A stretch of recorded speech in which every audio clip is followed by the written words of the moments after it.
All right, my final 2024 election prediction video, Kamala Harris versus Donald Trump.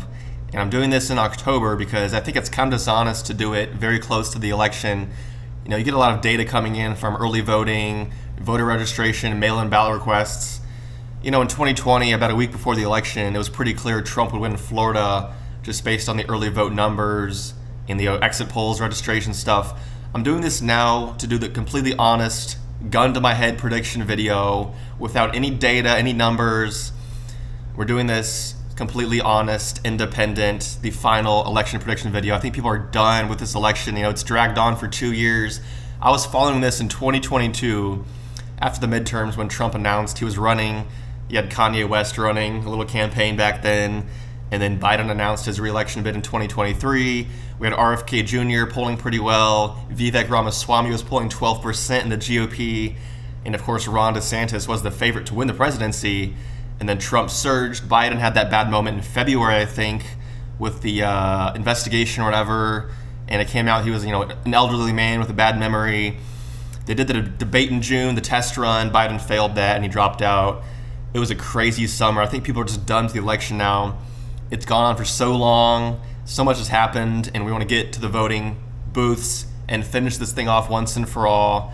So here we go, the final prediction of 2024. We made it, and I will put $1,000 on the line. This is it. If I had $1,000 to lose, this would be my honest opinion on what's going to happen in November of this year. All right, let's start down here in Georgia, a state Trump narrowly lost in 2020. He's polling pretty well there against Kamala Harris right now, up by about 1 to 1.5 points. I will go a slight Trump victory here in Georgia, the peach state, and he holds on to that just like in 2016. So really Trump's goal here is to recreate his 2016 map, which would involve obviously winning North Carolina, Georgia, and then the Rust Belt, plus Arizona. Speaking of Arizona, let's go over there right now, where Trump is also up in the polls, but there is a Senate race where Kari Lake is way behind. And will that drag Trump down? I think a little bit. It's going to be close. I don't see either candidate getting 50% here in Arizona. I think the Libertarian might get 2% in Arizona. Trump probably gets around 48.6. And I would say Harris gets around 48.4. We'll go a small Trump victory by like 15,000 votes in Arizona. Let's do Nevada. Now, Trump has lost Nevada twice already. And obviously they elected a GOP governor in 2022, but does that tell the tale of this year? Honestly, Nevada's a big mail-in ballot state, I think. And I just see the demographics there favoring Harris. You know, she's from California, Nevada's right there. I know the whole, tax thing with Trump is kind of appealing, but honestly, I don't see it. I'm going to Vegas in 2 weeks, so I could change my mind once I see, the area. But I will go Kamala Harris for now in Nevada. This could be a crucial state down the road. This could be, we'll see, but Harris wins that one out west. Moving over to, let's do North Carolina. Obviously, we're recovering from that bad hurricane still. It's hard to get polls there right now that are, real. I mean, so many people are out of power and, it's been a horrible thing. It's on everyone's mind there. You could really make an argument for either candidate here about, the hurricane recovery. Personally, I think the administration has done what they could with the hurricane. It's like you can't just go in there and fix everything right away. It's dangerous, and there's landslides and things. It's hard to find people. But guys, Trump's won it twice already. And even if Harris has a good year in North Carolina, I think the numbers still favor Republicans there. I'll go Trump in North Carolina, like 1.3, 1.6%. Honestly, it's people say it's a toss-up, but really the numbers there, they favor the GOP still. And Trump's campaigning there, but really I think if you're Trump, just focus on the Rust Belt right now. North Carolina's pretty much locked down. It would take a lot to flip North Carolina for Kamala Harris, and her campaign just doesn't have the momentum right now to do it. So here we are, 262 for Trump. He needs one more state to win this election. The problem is we go to the blue wall now. The blue wall, which Obama held, which Biden held in 2020. So let's start with Wisconsin. Now in 2022, in a very good environment for Republicans, the Democrat governor won that race by about 4 percentage points. I just can't see Trump turning the tide here. It's going to be close. It's going to be, 49.8 to 49.3. a very close election. I think Kamala Harris holds Wisconsin.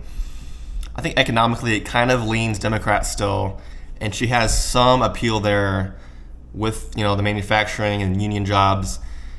And I'd see Green Bay. I still see Milwaukee as left-leaning towns. I will go Harris by about a half percentage point in Wisconsin. Let's do Michigan. Michigan's a strange one because Harris was leading very big in the polls there till really in the last couple weeks. Trump has narrowed it. The same thing he did in 2016. Kind of out of nowhere, Michigan became a swing state, and Trump campaigned there on the final night of the election at like 1 o'clock in the morning, and he won it by about like 20,000 votes or whatever in 2016. It was a shock to the system. I still think it leans blue. I really do. I see this being within 2 points, yes, but I would go Harris by about 1.4 to 1.8%, probably getting about 50.2% of the vote there in Michigan. She gets enough in the big cities and she wins Michigan. So just like we all predicted, 6 months ago, this election comes down to Pennsylvania. It's always been Pennsylvania, really since 2020. Everyone's known that. Ron DeSantis said, Pennsylvania is the keystone. And here we are sitting, a couple weeks away from the election, and it comes down to Pennsylvania. So Donald Trump had a rally there in Butler, PA. His return rally after the assassination attempt in July. I've never been there. I've never been to Pennsylvania. I don't know what the ground is like there. I know Western PA versus Eastern PA is so different. You have that like ridge or some mountains in the middle, and the Allegheny Mountains up north and all that, and Erie. It's such a weird state geographically. There's so many different cultures there. The Amish are there, and then Philadelphia is close to New York. It's such a unique state. But guys, the last couple of years, the GOP registration numbers have been so good in Pennsylvania. It's trending red. I know they had this Senate race and the governor race in 2022. Dr. Oz lost narrowly against Fetterman. That was kind of unexpected there. It's hard. It's gun to my head prediction here. Who's going to win? The polls are literally tied right now in Pennsylvania. Let me take a drink. I'm trying to envision it right now on election night. And what I see is Trump being up by about 600,000 votes, but I see about 1 million mail-in ballots trying to be counted. How many does Harris need to win that election then? She would need to win like 60% of the mail-in ballots or 70%. It's going to be neck and neck, really. You're going to see a Trump lead on election night, and then mail-in ballots start coming in, being counted the day after. I think it'll be decided on Thursday, probably November 7th. And I think Trump wins by about 80,000 votes in Pennsylvania, and he wins the election with 281. It's going to be so close. It's going to be a nail-biter coming down to one state, counting the mail-in ballots, a couple days after the election. We're going to get recounts. There'll be recounts for about a month in probably Wisconsin, Pennsylvania, maybe even Arizona and Georgia. It's going to be exciting to see, but right now, my gun to my head prediction is Trump winning with 281. I could see Harris winning Arizona and Trump getting exactly 270, which would be insane. It would be such a close race. Obviously, if you're Harris there, your best path would be, winning Georgia maybe. But it's hard to say also because usually the Rust Belt votes the same. But this year could be the year that one of the states splits off and goes rogue. So guys, we'll see. But my final prediction is Trump winning these states, winning 281. I would put $1,000 on it right now if that was my prediction.